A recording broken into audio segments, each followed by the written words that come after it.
Knicks chip 2025. I like that. What they saying? In 2022, reportedly, the Knicks were determined to add you to the roster, and you almost re-signed with the team. They even went as far as to consult with Jalen Brunson and other players on the roster, but it was said that the Knicks were disappointed they couldn't get a deal done. The Knicks or the Knicks players? The Knicks organization. What happened there? First of all, let's start at the beginning, at the top of the list, like P say, rest in peace, Prodigy. Mm-hmm. Is this true? How did this happen? Who was the first person to reach out? Like, walk me through this, dog, because as a Knicks fan, I got it. This is crazy, but this is like... Now I'm trying to go back. I'm trying to go back to that time. Like, I think I finished the season in LA. Right. So that summer, like I already knew I wasn't going back to LA. You know what I mean? It was an energy, it was a vibe. And it wasn't a bad vibe, but it wasn't a vibe that like we having that conversation to figure out something else. You just knew that they were going in a different direction. Right. Cool.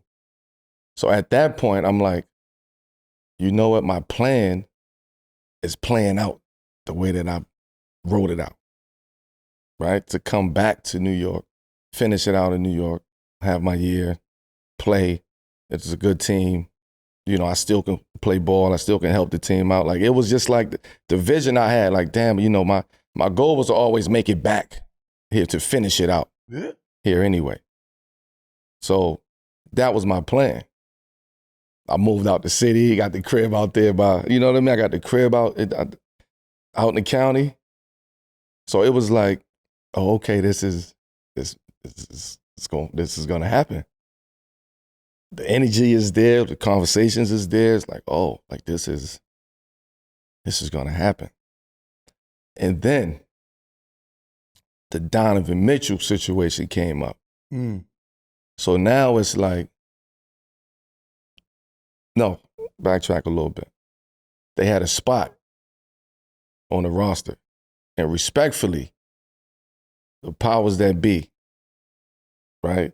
We sat down and had a real conversation. Listen, here's a spot.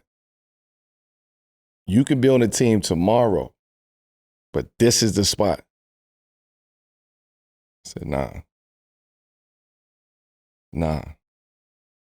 I can't.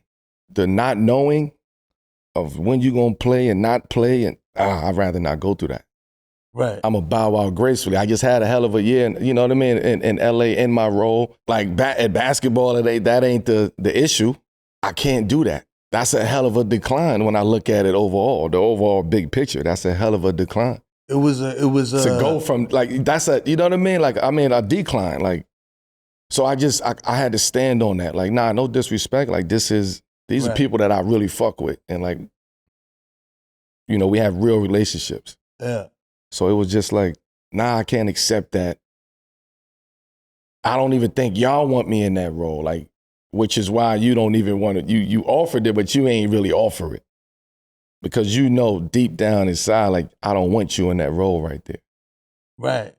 So that's not the representation of New York Knicks, number 7 Melo, that we want people to remember that. Right. But so this is real back and forth conversations going back and forth. But then then they signed, like, I think it was Taj Gibson. They brought back Taj Gibson, which was an incredible sign for him. Tibbs guy. Yeah, it's Tibbs guy, but he feel comfortable. He feel confident that that's a different type of player. I'm not going to give you what Taj give you. You get what I'm saying? So at that time, it was like not knowing when you're going. Like, the thing of not knowing is that's what was getting me. But like, if you today you might play. Tomorrow you might. The next 6 you may not play. I don't know about 6. But I'm telling you. I'm telling you. Okay. I'm telling you. And also, I think there was a little hesitation of really offering me that position because of the response they would have got of me being over there and not playing. You get what I'm saying? Like, yeah. That's a hell of a response. So that would be more of a distraction than an addition. You know what I'm saying? Than a positive. That's a distraction if I'm over there on the bench and the whole garden is, we want Mel, like all of that type of shit. Like, You got to think about that. So for me, I had to be smart too. Like, are you willing to be the 15th man? Like, but okay. I'm telling this is real conversation. Real conversation. Yeah. You talk. You back and forth with these people. Mm-hmm. But what I'm saying is, you coming off a year where it's 26 minutes, 13 points a game. You know what I'm saying? Like you quality minutes. You know what I'm saying? That doesn't factor into the conversation. You know what I'm saying? Nah. At that point, because you can shoot. You a shooter. Because the team needs shooting. You know what I'm saying? Like that's not a factor. That's not a factor because that's not the role we have on this team. That slot that's open. Break it down for me as a fan. Is it a money thing? Like you said, is it a role? It can't be money because I done took the league minimum, the vet minimum for the past 3 years. You get it? So it's not about the money. It never was. People may think it's about the money, but because if they say it's a fit, it's about fit. Yeah, it's just what that role on that team requires, and what I was coming off of wouldn't have fulfilled that role. Like you said, coming off of playing 26 minutes in LA. Averaging 13, you get shooting my, the highest percentage I've shot from 3. Like this is a real feel good year for me. Like in my role, which was a new role for me. It wasn't if you compare it to Melo, New York, we averaged 28 all these years, 30. Like when you compare that, that's where you go wrong at. But if you separate the two, and it's like, okay, that was a different time. Like Denver Melo was totally different than New York Melo, right, which was totally different than the LA, Oklahoma, Portland Melo. You get what I'm saying? Like totally different situations. So when I really do the math on it, it's like, okay, if you want to get to numbers and you want to talk about money, if you do numbers and you put those numbers up against people that was in my role in that position at that time, there's no way that you could tell me that you're still telling me to take a vet minimum when these numbers, this is a numbers game. Yeah. When these numbers are very similar I'm telling you, to the top people who was in, again, that role. Right? So it's hard. It was hard to take a vet minimum when it's like, damn, like what, at that point in time, like, damn, what am I, I'm just here. My productivity, you offering me the vet minimum just because. Like you're not really looking at the value of the product, you looking at bottom line. And that game I didn't want to play. That game. Right.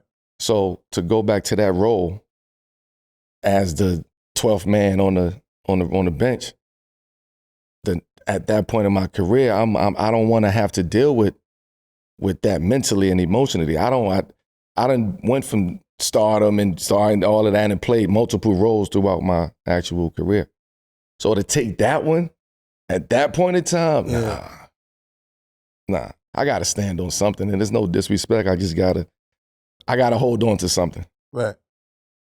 And you knew, like, yo, fam, like I could give you way more than just, like you said, like the 12th man. Nah, of course. Look what I was just doing. Right. And that's, I'm just saying, like, in that role, we talking about that role, let's keep it honest. In that role, look what I was doing. So you mean to tell me 3 months later, 4 months later, I can't do that same thing?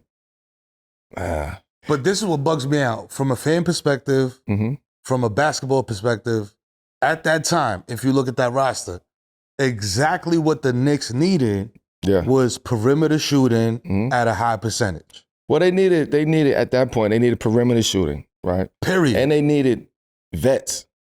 They needed somebody that was, that was willing to come in and help those guys out and help Julius. And you get what I'm saying? Which is why they went and got Taj every time. Taj is a hell of a vet, right? Which is why he did that. But Taj, in his situation, is cool with not playing 10 games, coming back and playing the 17th game, not playing another 8 games. And you know what I'm saying? Right. Getting cut, coming back. Like hell no. That's not, I can't do that. That's got to be, because you mentioned already mentally, emotionally, but physically, that's got to be crazy. I had my mental already has shifted and got to a point of acceptance and like, I'm at peace with this. And like, so I can't disturb that. like that would have really disturbed it. That would have really showed how strong I was. Like, and I don't know if I would have made that.